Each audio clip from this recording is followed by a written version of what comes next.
Hello, my name is Brittany Gifford, and some of you know me, some of you don't know me, but here's a little introduction of me. I am 15 years old and a sophomore at Liberty Christian Academy. I am the second youngest out of 5 children in my family, and obviously the favorite child. I am a huge animal lover and will do just about anything for animals. Now I know what you are thinking, Brittany, this is an arthritis event, why aren't you talking about your story in arthritis? Well, friends, I'm going to get to that, just give me a second. I wanted you to see how I seem like a normal, healthy teen, right?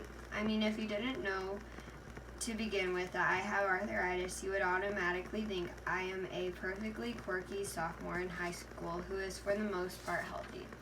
Well, shocker, I am not. I have juvenile arthritis, juvenile idiopathic arthritis, and juvenile psoriatic arthritis, to be exact. Juvenile idiopathic arthritis just recently was name changed because it used to be called juvenile rheumatoid arthritis, but doctors and scientists knew people were confusing juvenile RA with adult RA, which is not the same thing at all. Idiopathic is a broad term that means everything is affected, not just one joint or organ, everything is affected. So now that you got part of your daily health lesson from teacher Brittany, here's my story. The first time I really understood I was in a lot of pain was back in 2012 because I also noticed I had swelling and joint pain all over my body. But like most kids who want to go do stuff or play, I pushed the pain and swelling away and just went on with life.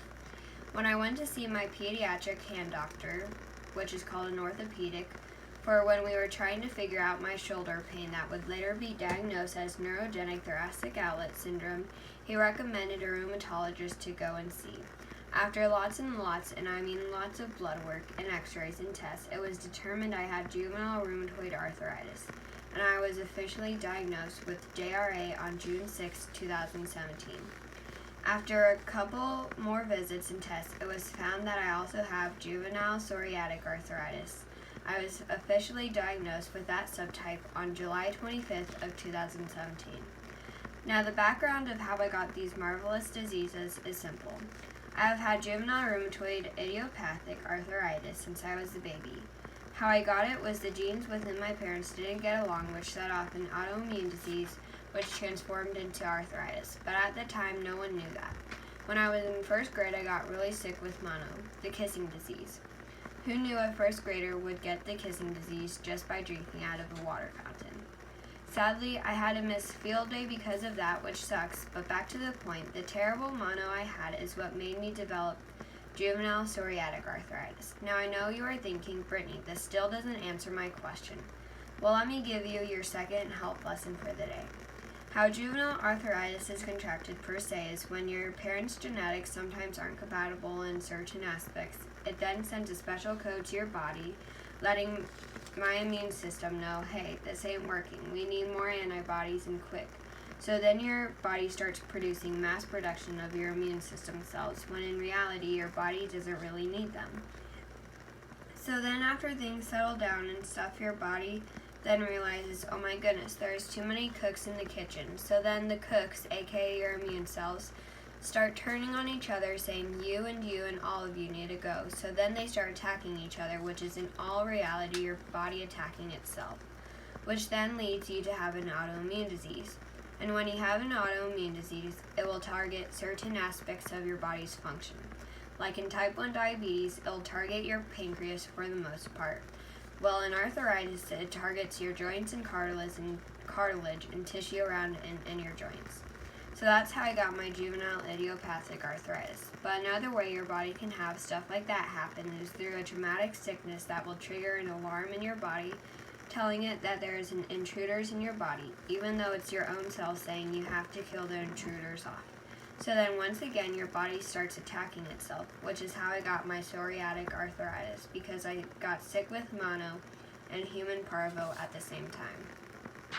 Rheumatoid arthritis affects, in most cases, all your joints, while if you have psoriatic arthritis, there is 2 parts to it. You can either have the skin disease before you contract the arthritis, or you can contract the arthritis then in the future get the skin disease. Luckily for me, I have the arthritis part first. Juvenile arthritis is a lot different than regular old people arthritis.